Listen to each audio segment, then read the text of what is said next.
Hi, good evening, good morning, good afternoon, good day. This is Celine, and I'm here with my co-host Denise Belcher and also Duane Harley, and this is Teaneck in Focus, where community meets culture. Today, as also almost every day, we're going to be celebrating Black History Month, and we know we also celebrate Black History Month 365 all year long. But in February, we are celebrating Black History Month, and we have a very special show for you today as we're celebrating someone that not a lot of people know about. Doesn't matter who you are, where you're from, a lot of people do not know about Ethel Robinson Lawrence, who is a very important figure and should be not only just in the state of New Jersey, but also nationally in what she has done in her life.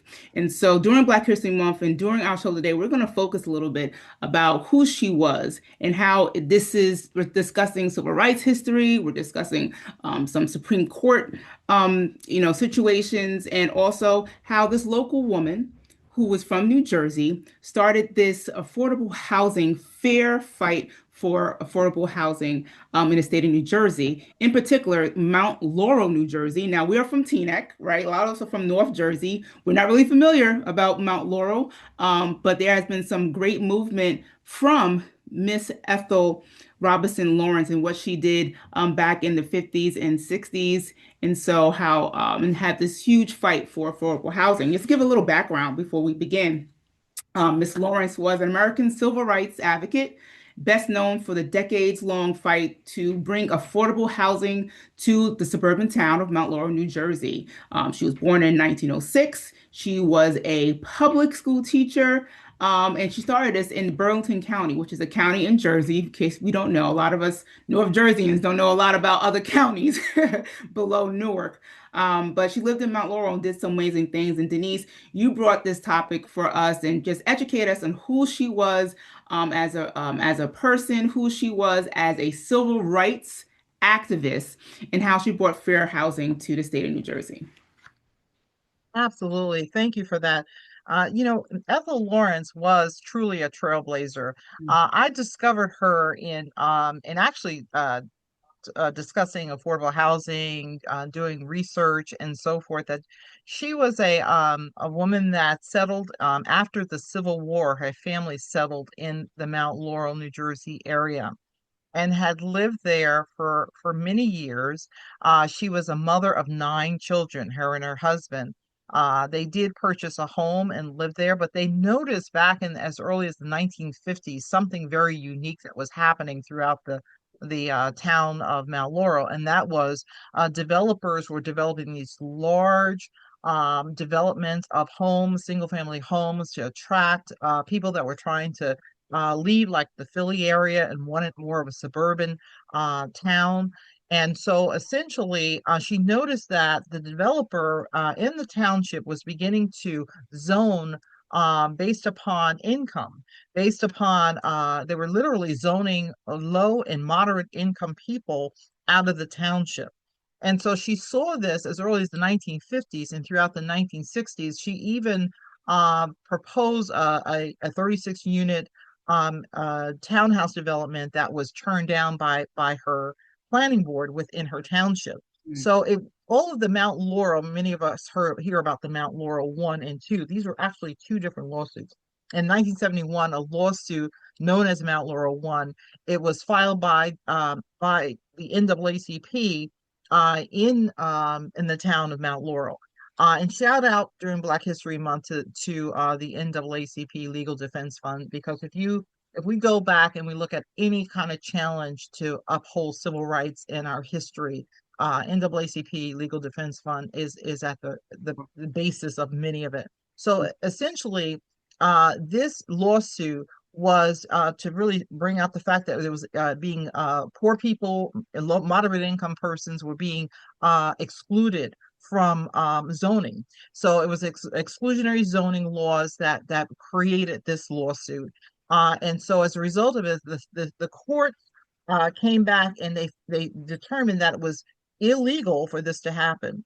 And this happened in 1971. Then again in 1983, there was Mount Laurel 2. It was a second lawsuit filed by the NAACP. which resulted in the courts providing specific guidelines for all developing communities, meaning of all the municipalities within our state.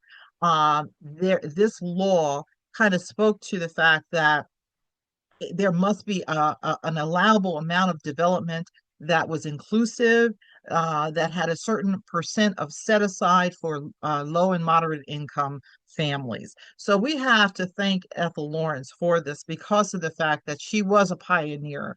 To think about that, she saw this and challenged the laws as early as going back as the 50s and 60s and resulting in this. So she is definitely a pioneer in what she's accomplished.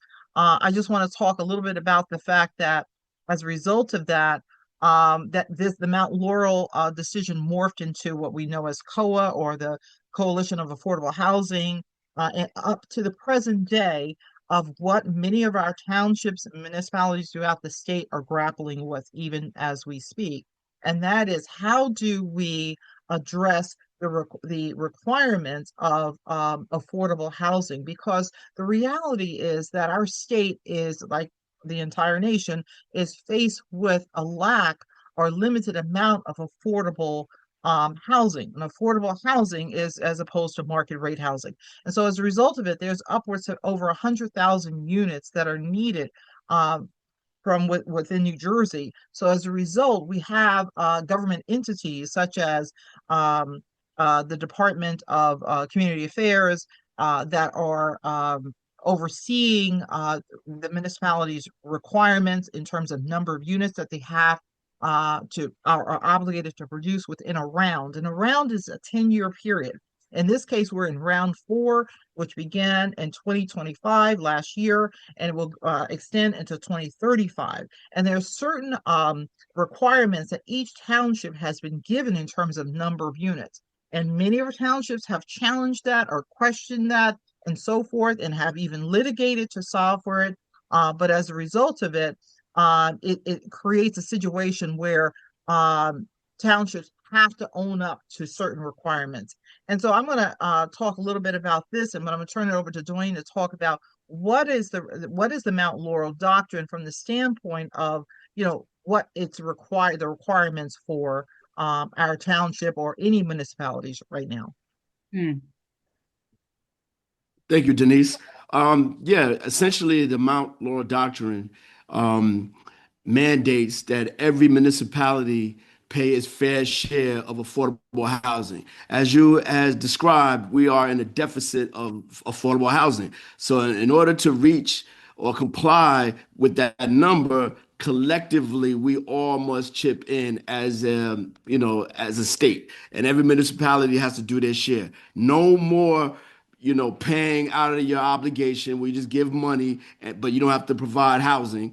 That can't work. A lot of upper class or wealthier municipalities were doing that. They were just paying money, thinking money was going to be a way to avoid providing affordable housing. And that was a way to keep certain people out of their neighborhood. That's really what they were, what was being done. But the specific obligation of the Mount Laurel Doctrine is essentially if half of affordable housing has to be set aside for residents who earn 50%, less than 50% of the median of income, right? Okay. And 13% must be set aside if you earn 30%, less than 30% of the median income for your area. So depending on those numbers, that is what is mandated that each municipality would have to provide.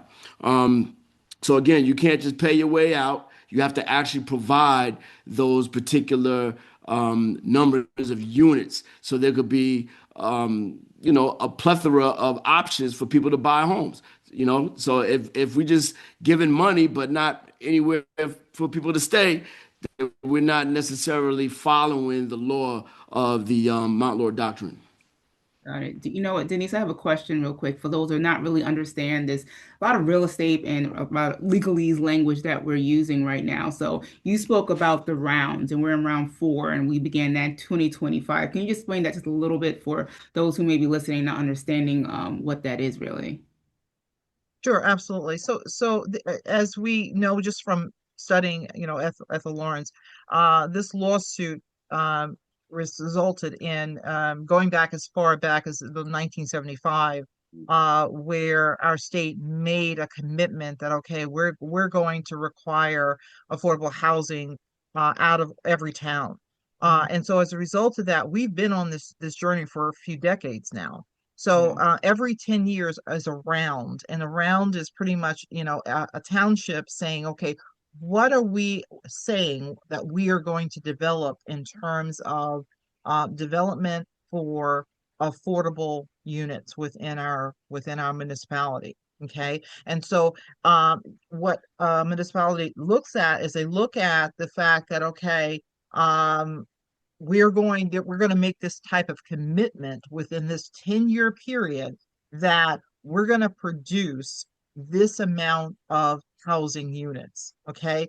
For Teaneck, for an example, what was determined is what is the fair share. So the formula looks at things like what is our job growth, what Mm, are our existing affordability, what is our vacant land capacity? I mean, what land do we have to Mhm. develop?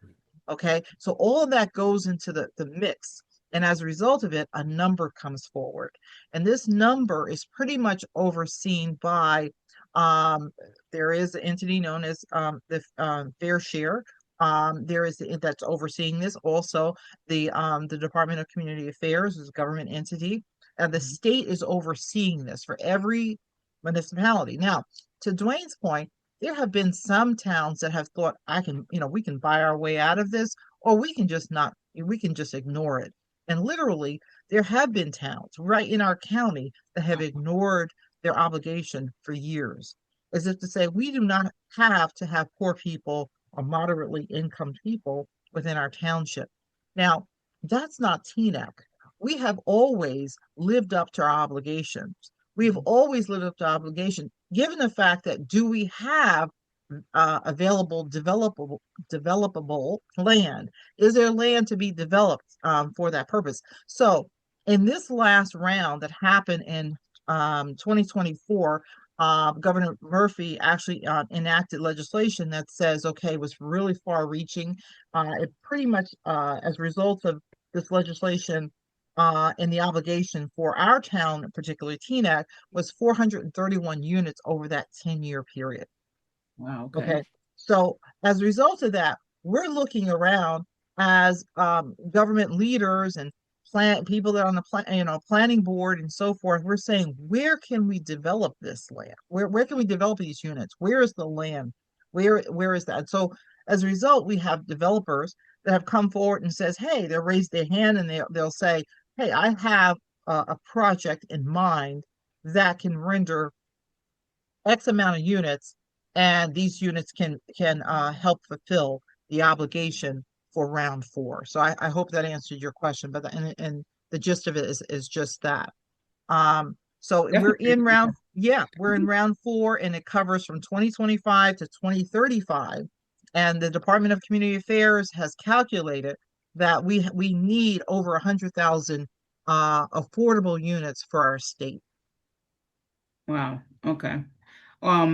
So can we go back to this Mount Laurel decision, right? And so how this actually became and reached to the Supreme Court, and so how we can have this affordable housing. So you talked about in 1975, the court issued the landmark, and I'm reading Southern Burlington County NAACP versus the Mount Laurel Township, and that was the Mount Laurel 1, right? Because you mentioned Mount Laurel 1 and Mount Laurel 2. So the court held that municipalities must provide a realistic opportunity for the construction of affordable housing. And then the second ruling came in 1983.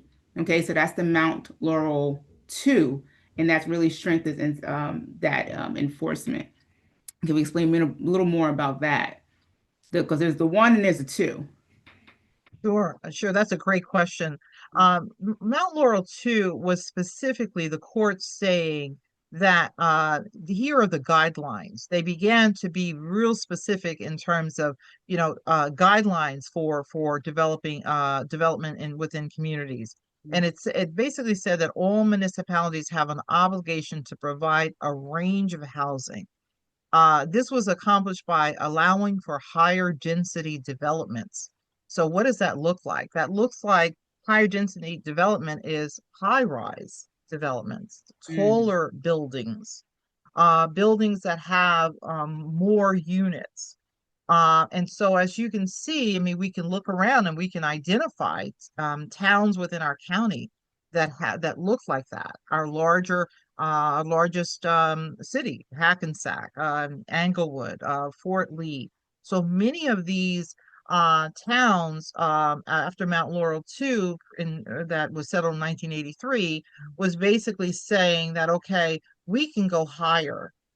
Okay, instead of the garden apartments, which, for an example, Teaneck is known for the garden apartments, low-rise buildings, anywhere from 3 to maybe 4 stories. Now, we have this Mount Laurel too that says you can go higher, you can go for bigger, and so forth.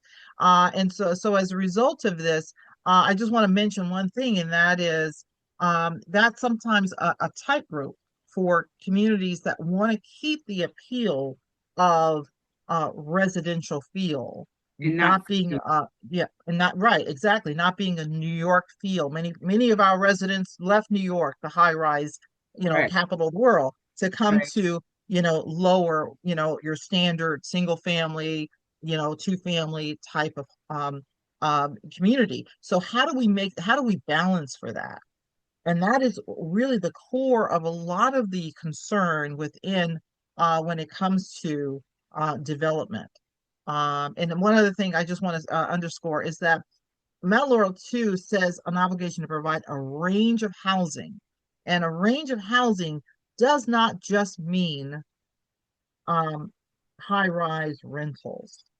And I often say that many Mhm. times when you have residents that are downsizing in Teaneck or any town, oftentimes want that range of housing. They want to be able to not just say, oh, I want only a luxury rental, but I want to have a smaller 2 bedroom condo. So how do we, incentivize developers to come to our areas to develop these types of range of housing? That's important. Mhm. Yeah, for sure. For sure. So I hope that that answered that question. I just want to kind of underscore the fact that it is a tightrope. It is challenging because here again, people there is that not in my backyard kind of scenario. People know they, of course, most people say, "Oh, I think affordable housing. I'm in favor of that." But what is it? What happens when it means that that's a 50 unit apartment building within your neighborhood? How do we solve for the concern of not too big or not too close to the property lines? Well, we do that by using a master plan. And if for many people that work in any town, there are planning boards that work for master plans. And master plan is a guide. But it's a value guide. It's saying within a township that this is what we value. We value certain things such as design and things that are not such a high density development, or we have things that are valuable to us as a community. So the tightrope is walking between the master plan, the value guide, and development. And that is what we as much as many municipalities are faced with today is how do we create that balance? And so I'm sorry, I was talking, but I was muted. But what I was mentioning is like, a couple of months ago, Teaneck was faced with a lot of controversy about, this very subject and also a lot of developing going on. And, us with our neighbors being Hackensack, which gives that more of an urban feel that you were describing when you were describing things before, Denise, and then also our neighbors Inglewood. and where we had that development that happened there, and a lot of controversy about that. How does those things tie in when we're talking about this? A Dwayne, you question want to take for that Paula. one? Okay, is it for me? Okay. For I you, mean, or Dwayne, what is your opinion about that? Because it was a hot topic before. People mhm, were protesting and people were going to council and just being very upset about the development that's going sure. on, but not really asking the residents on their opinion. And so it Right. kind of seems a little discriminatory too. Um, 100%. yeah, Well, and so it's a great yeah. that you mentioned that, because one of the things that, going back to the master plan, going back to things that we value, one of the things that we have stated in our master plan is that we want community input. Hmm. We do not want any development to go up without a community meeting.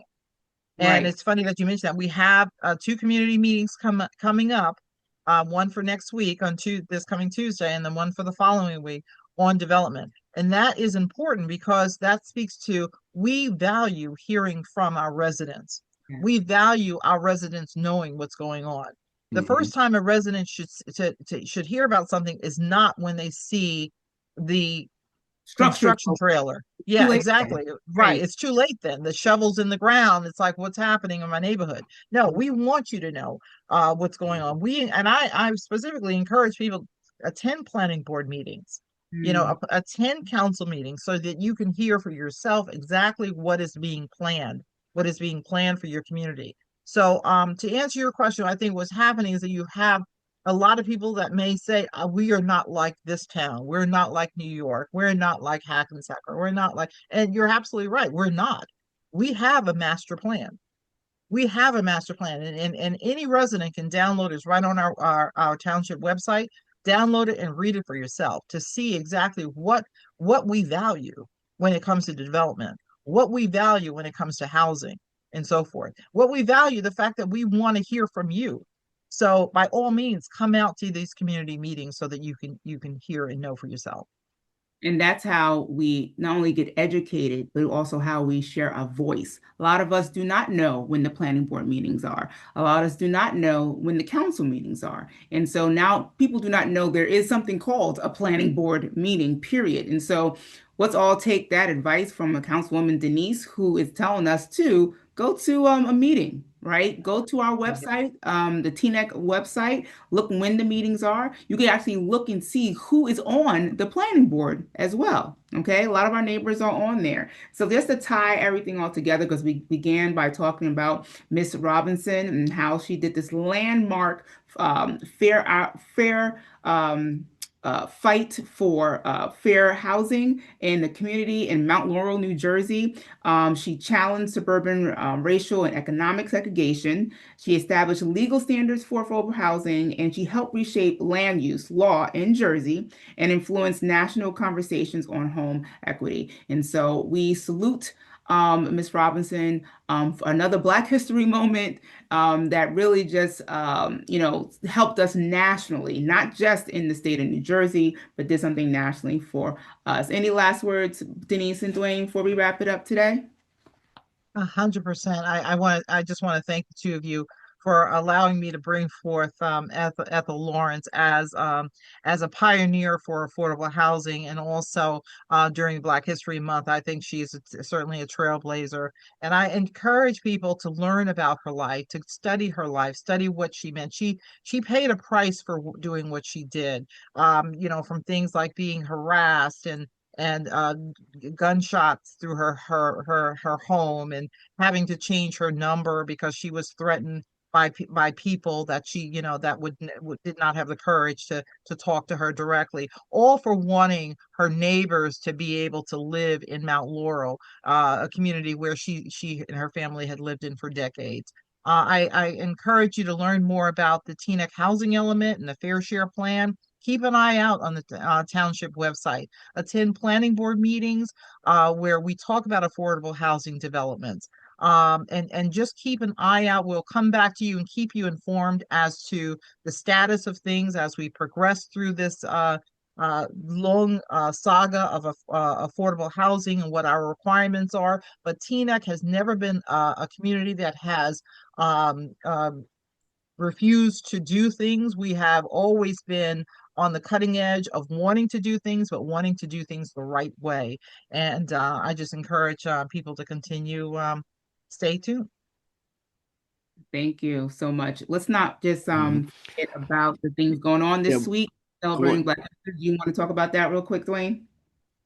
I want to echo that what Denise said. But also, don't let development be like a box of chocolate, right? Where you don't know what you're going to get. So come out to the meetings and be informed.